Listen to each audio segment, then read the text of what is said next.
Assalamualaikum warahmatullahi wabarakatuh. Nama saya Lia Hasania Dewi dengan NIM 1120151. Di sini saya akan mempresentasikan tentang kalam Muhammad Abduh, Ahmad Han, dan Muhammad Iqbal.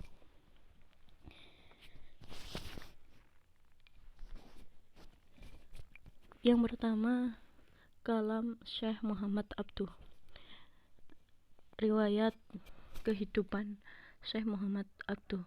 Nama aslinya Muhammad bin Abduh bin Hasan Khairullah, dilahirkan di desa Mahalat Nasr, Kabupaten Al-Bukhairah, Mesir pada tahun 1849.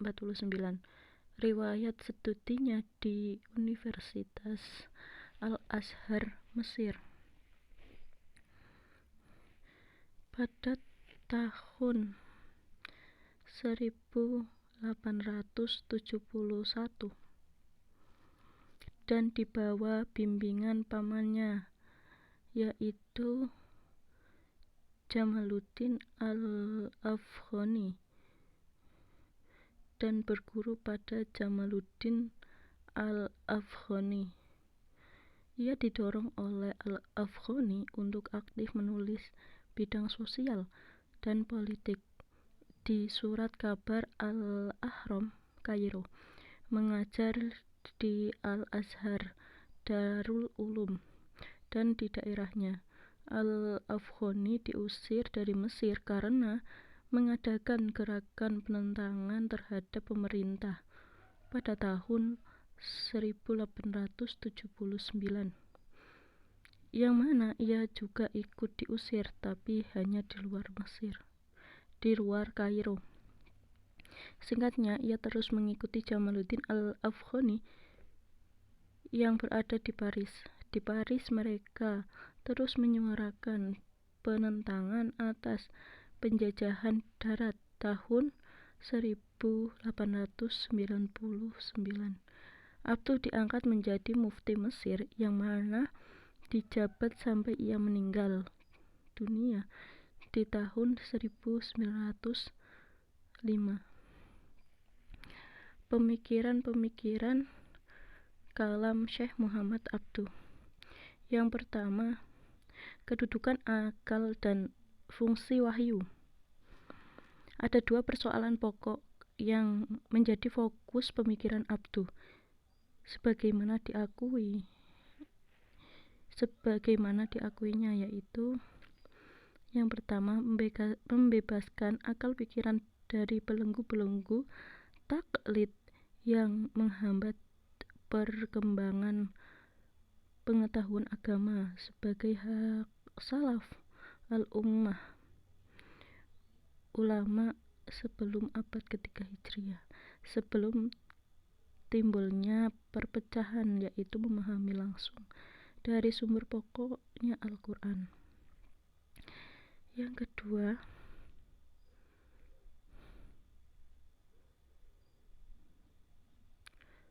memperbaiki gaya bahasa Arab, baik yang digunakan dalam percakapan resmi di kantor-kantor pemerintah ataupun dalam tulisan di media massa.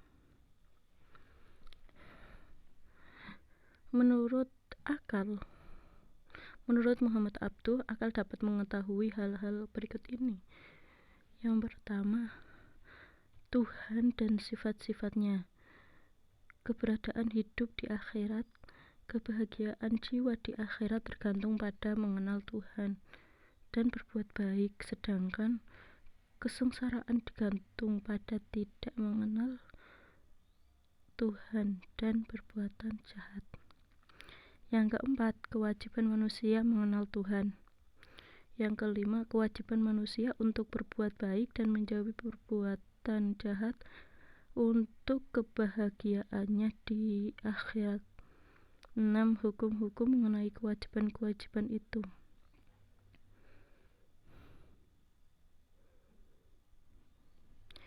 Yang kedua, kebebasan manusia dan fatalisme. Bagi Abduh, di samping mempunyai daya pikir, manusia juga mempunyai kebebasan memilih yang merupakan sifat dasar alami yang harus ada dalam diri manusia. Jika sifat dasar ini dihilangkan pada dirinya, ia bukan manusia lagi, melainkan makhluk lain. Manusia dengan akalnya mempertimbangkan akibat perbuatan yang dilakukannya, kemudian mengambil keputusan dengan kemampuannya dan mewujudkan perbuatannya dengan daya yang ada dalam dirinya. Yang C atau yang ketiga, sifat-sifat Tuhan. Dalam risalah, ia menyebut sifat-sifat Tuhan mengenai masalah apakah sifat itu termasuk esensi Tuhan atau yang lain. Ia menjelaskan bahwa hal itu terletak di luar kemampuan manusia untuk mengetahuinya. Walaupun demikian, Harun Nasution melihat Abduh cenderung pada pendapat bahwa sifat termasuk esensi Tuhan walaupun tidak tegas mengatakannya. Yang keempat, kehendak mutlak Tuhan. Karena yakin akan kebebasan dan kemampuan manusia, Abduh melihat bahwa Tuhan tidak bersifat mutlak. Tuhan telah membatasi kehendak mutlaknya dengan memberi kebebasan dan kesanggupan kepada manusia yang secara bebas dapat dipergunakan dalam mewujudkan perbuatan-perbuatannya. Yang kelima, keadilan Tuhan. Karena memberikan daya besar pada akal dan kebebasan manusia, Abduh mempunyai kecenderungan untuk memahami dan meninjau alam bukan dari segi kehendak mutlak Tuhan, melainkan juga dari segi pandangan dan kepentingan manusia. Yang keenam, antropomorfisme. Karena Tuhan termasuk dalam alam rohani, rahasia tidak dapat menerima paham bahwa Tuhan mempunyai sifat-sifat jasmani. Abduh yang memberi kekuatan besar pada akal berpendapat bahwa tidak mungkin esensi dan sifat-sifat Tuhan mengambil bentuk tubuh dan roh makhluk di alam ini.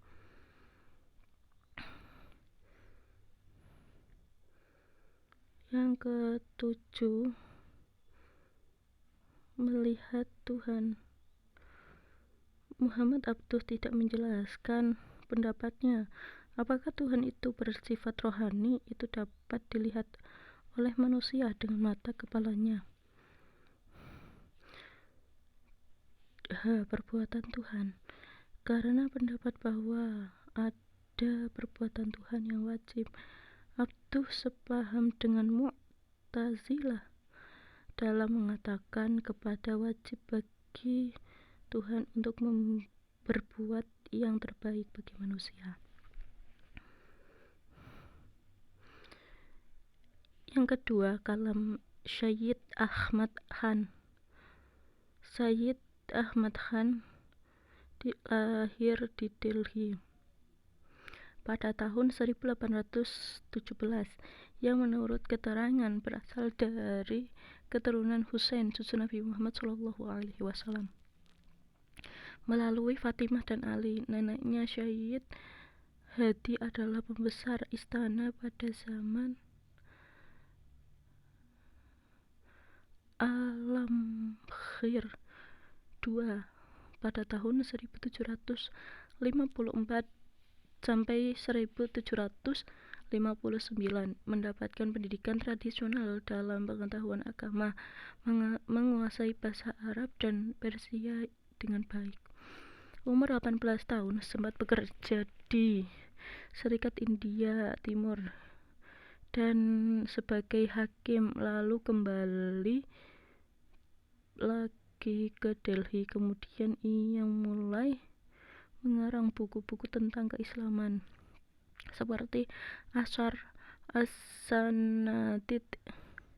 Pada tahun 1857 terjadi pemberontakan dan kekacauan politik di Delhi yang menyebabkan timbulnya kekerasan terhadap orang India dan ia berusaha mencegah terjadinya kekerasan itu. Ia mendirikan sekolah Mohammedan Anglo-Oriental College di Aligarh dan wafat pada tahun 1898. Pemikiran kalam Sayyid Muhammad Khan yang pertama, segala sesuatu diukur dari kritik rasional. Yang kedua, menolak semua yang bertentangan dengan logika dan hukum alam. Yang ketiga, sebagai konsekuensi dari penolakan terhadap taklid, Khan memandang perlu diadakan ijtihad baru untuk menyesuaikan pelaksanaan ajaran Islam dengan situasi dan kondisi masyarakat yang senantiasa mengalami perubahan. Yang ketiga, kalam Muhammad Iqbal.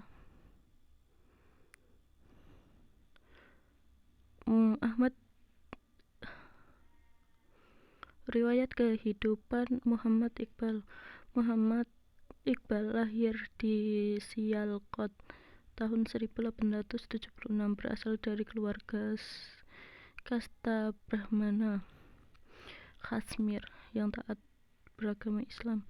Di sekolah di Scottish Mission School dan mendapatkan pelajaran agama, bahasa Arab dan Persia. Lalu melanjutkan sekolahnya di Lahore di Government College dan bertemu dengan Thomas Arnold, seorang orientalis yang menjadi guru besar dalam bidang filsafat.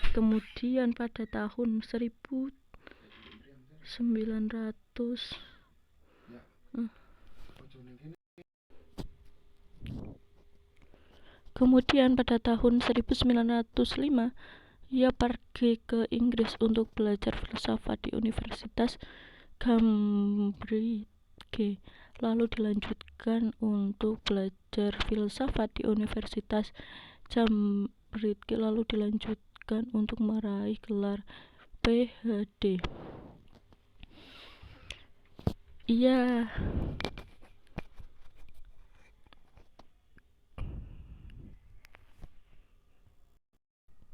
Ia pergi ke Inggris untuk meraih gelar PhD-nya ke Munich, Jerman, dengan disertasi yang berjudul Perkembangan Metafisika di Persia. Pada tahun 1930 ia memasuki bidang politik dan menjadi ketua konferensi tahunan Liga Muslim di Allahabad. Pada tahun 1931 dan tahun 1932